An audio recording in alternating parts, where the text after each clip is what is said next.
Estamos chegando ao fim. Não de One Piece, por favor, não me entendam errado. Mas sim, do flashback que deixará uma profunda marca em todos nós. No começo, Kuma era apenas mais um pirata nesse vasto mundo que por algum motivo tinha virado um ciborgue devoto ao governo mundial. Agora, depois de 7 capítulos, finalmente reconhecemos o coração deste grande homem. Que por sinal descobrimos que não se trata de um humano, mas sim de um bucaneiro. Chega ao fim a história que contou o passado do homem cujo coração é tão grande e tão cheio de bondade que ele trocou a sua própria existência pelo bem da sua filha. Por todo esse tempo ele foi o maior ajudante de Luffy e dos seus amigos. Sua fé é tão grande que ele sabia que o filho do seu comandante estaria destinado a mudar o mundo. E então, com as suas mãos capazes de conceder a liberdade, ele empurrou Nika para o futuro onde ele pudesse brilhar. Depois de revelar os verdadeiros poderes da Toshi Toshi no Mi e conseguir derrotar uma agente da CPH, Bonnie finalmente consegue fugir e colocar o seu plano em prática, que é basicamente encontrar o seu pai enquanto vive uma aventura. Vamos ser sinceros, ela até que começou muito bem. Derrotar uma agente do governo e possuir uma das frutas mais roubadas da série. E claro que nessa época ela não tinha nem 10 anos ainda. Os piratas Bonnie estão se encaminhando para uma ilha em busca do Kuma. Conseguimos ver que o bucaneiro estava presente no local, mas quando sua filha chega, ele simplesmente desaparece de lá. Chega a dar uma certa pena da Bonnie nesse momento, porque ela não faz nem ideia que o seu pai está evitando esse encontro. E mesmo que ela soubesse, me responde uma coisa: como será que um navio pirata poderia alcançar o usuário da Nick e o Nick do Mickey pode simplesmente se teletransportar? Acho que seria uma boa ideia a Bonnie utilizar os seus poderes e imaginar um futuro onde ela também pudesse se teleportar para exatamente o local onde o seu pai estava. Fico me perguntando por que ela não fez isso. Será uma limitação? Na sequência, vemos aqui um claro caso de fake news. Por onde passavam, os piratas Bonnie deixavam várias crianças e idosos feridos. Graças a isso, era repassado que ela e seu bando eram pessoas terríveis. Pô, eu até concordaria com essa afirmação se fossem realmente velhos e crianças de verdade. Aquilo ali eram apenas marinheiros que tentavam arrumar confusão com a Bonnie e acabavam sofrendo os efeitos dos poderes da fruta da idade. E mais uma vez, organização incompetente. Como é que eles não mandam alguém com haki suficiente para desfazer esse tipo de habilidade? Pelo amor de Deus, né, marinha? Claramente o bucaneiro sabia que estava sendo caçado pela sua filha. Porém, como ele teme pela segurança dela, Kuma simplesmente decide que não pode encontrá-la. Não daria pra saber o que o Saturn ou o governo faria caso ele quebrasse a promessa. Mesmo falhando, não parece que a Bonnie vai desistir. E ainda por cima, ela planeja procurar por Nika sabendo que seu pai ficaria maravilhado. Olha só como as luzes e a bênção do guerreiro da libertação está presente nessa família. E falando nele, nesse ponto da história, a jornada de Luffy já havia começado e eles estavam quase prontos para entrar na Grand Line. Após os acontecimentos de Along Park, Luffy está muito feliz por ter recebido a recompensa de 30 milhões de berries. Também vemos a cena que apareceu no Jump Festa 2024. Dragon estava indo para Logtown salvar o seu filho e então temos a reação do Ace, Jinbe e Kuma ao verem a primeira recompensa do Luffy. O Punho de Fogo está radiante e brilhando de felicidade por seu irmão ter recebido a maior recompensa do East Blue. Jinbe está incrédulo que um pirralho como o Luffy conseguiu derrotar a tripulação do Arlong. Kuma, que já vinha acompanhando o Luffy desde pequeno e já sabia que se tratava do filho do Dragon, fica impressionado como o destino os guiou até aquele ponto. O filho do maior inimigo do governo acabou se tornando um pirata. Na cena seguinte, a farra tá rolando solta. Bonnie está seguindo a regra de ferro dos piratas, mandando sua tripulação roubar o que quiserem, ao mesmo tempo que vemos o motivo dela usar batom daquela maneira e também o porquê ela tem um piercing. Tudo que eu tenho a dizer sobre isso é que o Gyo deveria fazer um curso de maquiagem para poder ensinar o básico para sua afilhada. A questão do piercing, bem, eu achei muito fofo. Ela acha que seu pai não a reconhecerá caso ela não tenha nada na bochecha. Agora que ela não possui mais as escamas de safira, ela resolveu colocar uma joia para representar o seu nome, Jury. Não existe a menor possibilidade sequer de a gente não ficar arrepiado ao percebermos a linha de raciocínio que essa criança tem. Agora, a única coisa que falta na cabecinha dela é se tornar popular, pois, ao ganhar fama e notoriedade, como então irá reconhecê-la? Tudo que a Bonnie está fazendo até esse ponto chega a me dar uma dor no coração, porque ela é o exato símbolo de resistência e força de vontade. Ela está movendo o mundo para encontrar o seu pai, o homem que está evitando-a em prol da sua segurança. Pouco tempo depois, durante os acontecimentos de Enies Lobby, vemos Kuma visitando Vegapunk em Egghead. O cientista parece meio sobrecarregado e então mostra o exército de pacifistas que estão sendo criados naquele momento. E então vemos uma breve discussão onde o tio Punk fica incrédulo ao descobrir que algumas crianças declararão guerra contra o governo mundial. Com isso, o bucaneiro resolve se abrir e contar que o Luffy na verdade é o filho do Dragon. Muitos aqui podem até pensar que ele estaria traindo a confiança do amigo, mas na verdade é inútil esconder qualquer tipo de informação. Afinal, Kuma já tinha prometido em dar todas as suas memórias para o cientista. Vegapunk fica incrédulo e não acredita que o Dragon tem um filho. Então, o Kuma larga algo algo que simplesmente responde boa parte de todas as perguntas que tínhamos até agora. É curioso como um garoto com poderes de borracha está lutando contra o governo mundial. Ele parece exatamente o meu ídolo, Nika. Desde anos atrás, o Grande Urso já desconfiava que o Luffy poderia ser a pessoa responsável por mudar o mundo. Sua fé era tão grande no Deus do Sol que ele apostou suas fichas no filho do seu amigo. E ele não poderia estar mais certo. Avançamos para os acontecimentos de Thriller Bark pela visão do Kuma. Mesmo depois de tanto tempo, é maravilhoso ver a reação do Chapéu de Palha ao recusar entregar seu capitão. E também vemos que quando o Kuma retirou a dor do Luffy, ele sabia exatamente que aquela quantidade ali era suficiente para desmaiá-lo. E isso nos traz uma interpretação completamente diferente para aquele momento.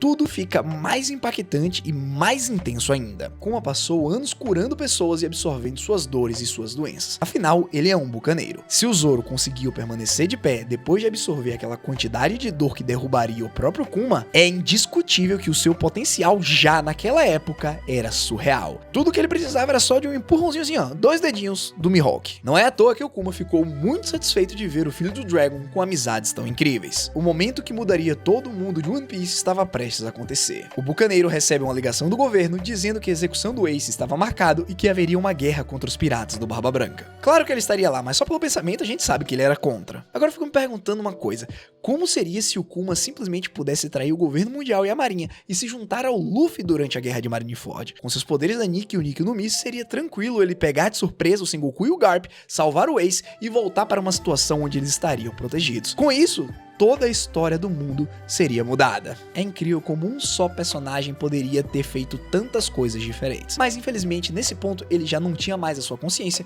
como vamos ver no final. Avançando para Shabold, nós vemos a cena de introdução da Bonnie e a primeira vez que ela é introduzida na história e é tida como uma das piratas da pior geração. Claro que comendo a sua maravilhosa pizza.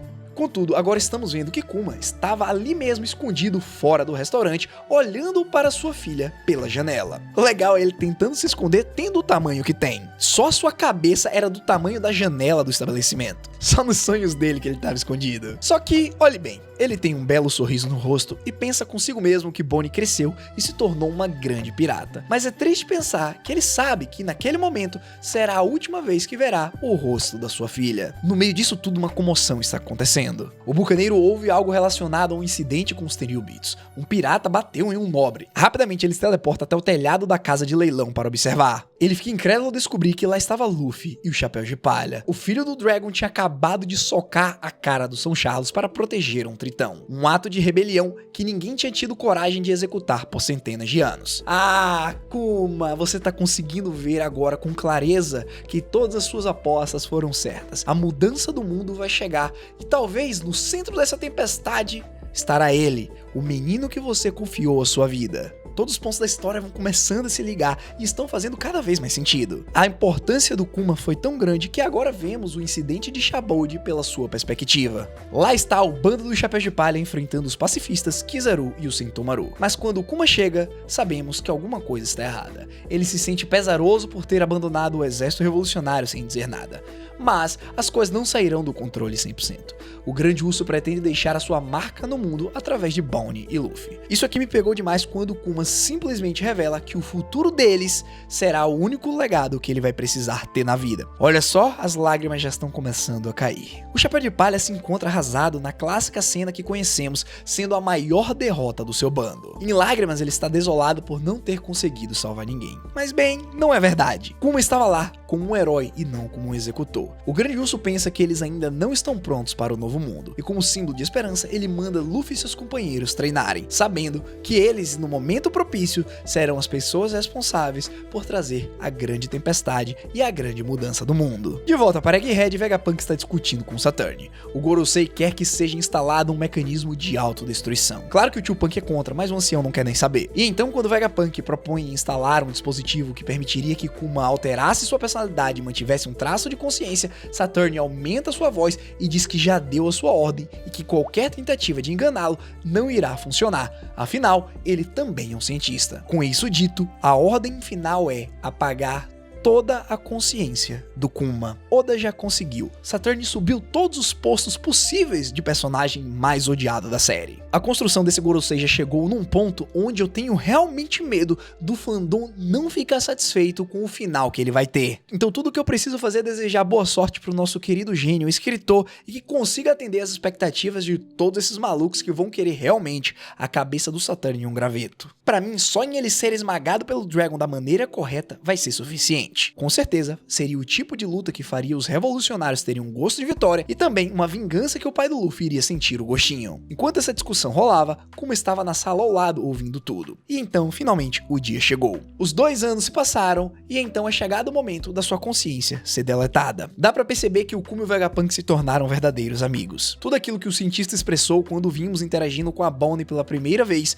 era verdade. Ele sentia um grande peso por ter feito o que fez. Sabemos então aqui que a primeira missão do Kuma será lutar contra os piratas do Barba Branca. Ou seja, como eu mencionei um pouco ali atrás, ao chegar lá em Marineford, as coisas já não eram como eram antes.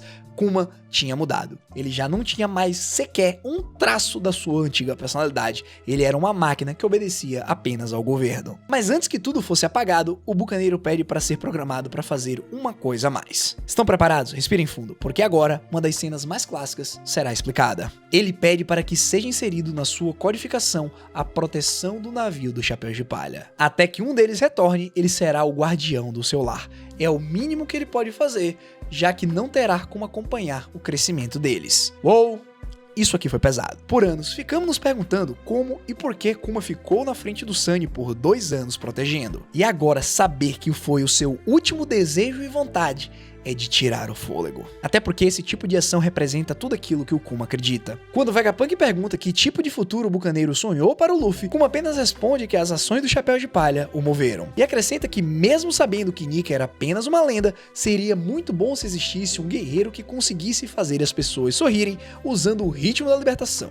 O ritmo que ele ensinou para sua filha. E o Kuma acredita fielmente que essa pessoa, esse herói, será o Luffy. Eu e o Vegapunk até que ficamos um pouco surpresos, um revolucionário apoiando e despejando todas as suas esperanças em o pirata. Olha só como o mundo já começou a mudar antes mesmo que as pessoas percebessem. Do início ao fim, era óbvio que quando descobrimos que o Kuma sabia que Nika tinha propriedade de borracha, ele iria achar estranho o Luffy ter esses poderes e assumir a postura que tem. O que me deixa apenas só um pouco curioso é que, mesmo Kuma sendo a pessoa que ele é, ele nunca sequer tocou no nome do G e a questão da guerra contra o governo mundial. Por mais que seja estranho, talvez realmente só seja uma informação que ele nunca chegou a ter. Antes do procedimento final acontecer, vemos Kuma fazendo uma cópia das suas memórias e repelindo elas em forma de pata. Lá, ele diz que no momento que alguém tocá-las, o poder vai se desfazer. Mas claro que o Vegapunk é inteligente o suficiente para construir um dispositivo para estudar as memórias sem precisar tocá-las. O cara é bom mesmo. Mas vocês já devem ter percebido o que essa cena significa, não é mesmo? Por um tempo a gente teorizou que ali de fato eram as memórias do Kuma e caso ele fosse para Egghead, elas poderiam retornar para ele. Mas na verdade ali estavam as cópias das memórias originais e a Bonnie acabou tocando. Então elas simplesmente desapareceram. O que nos leva a pensar que o pior realmente acontecerá. Como não há mais a possibilidade do Kuma ter suas memórias de volta, é bem possível que nos próximos capítulos ele venha encontrar o seu fim. A menos, é claro, que o Vegapunk, ao estudar as memórias dele,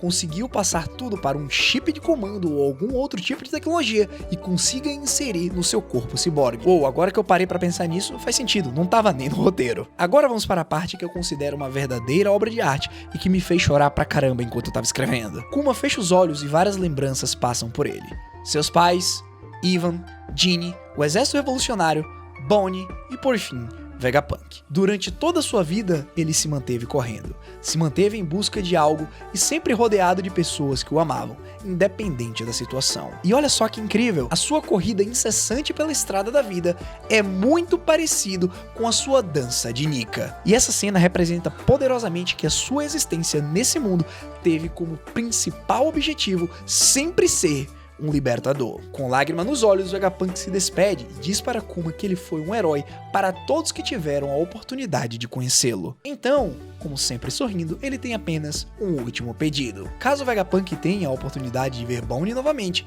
diga para ela que seu pai está desejando um feliz 10º aniversário. No momento em que a alavanca é puxada, vemos todos os funcionários do laboratório, Sentomaru e Vegapunk de luto. E então somos trazidos para o momento em que Bonnie tocou na pata com as memórias do seu pai. Em prantos, ela recebe a mensagem do Kuma, ao mesmo tempo que descobre da pior maneira possível a verdadeira história por trás da sua ausência. Tudo apenas começou quando ela era criança e descobriu que tinha uma doença. A partir daí, todos seus objetivos e sonhos foram mudados para o seu único ponto da vida, o momento em que ela concluiria 10 anos. Mas é claro, as coisas mudaram. Não foi muito bem assim que aconteceu. Foi uma trágica história para Kuma e Bonnie. Com isso, acabamos aqui a melhor história paralela que o One Piece já teve. A história do bucaneiro que viveu tudo na vida e nunca parou de correr atrás das suas necessidades. A história do homem que, independente do inferno que viveu, terminou sua vida com um sorriso no rosto. Aproveita e deixa aí nos comentários o que vocês acharam desse flashback e como vocês pensam que será o desfecho de Egghead. Muito obrigado a todos que acompanharam e eu tenho certeza que juntos nós descobrimos aqui a existência de um dos melhores personagens já criados. Até a próxima!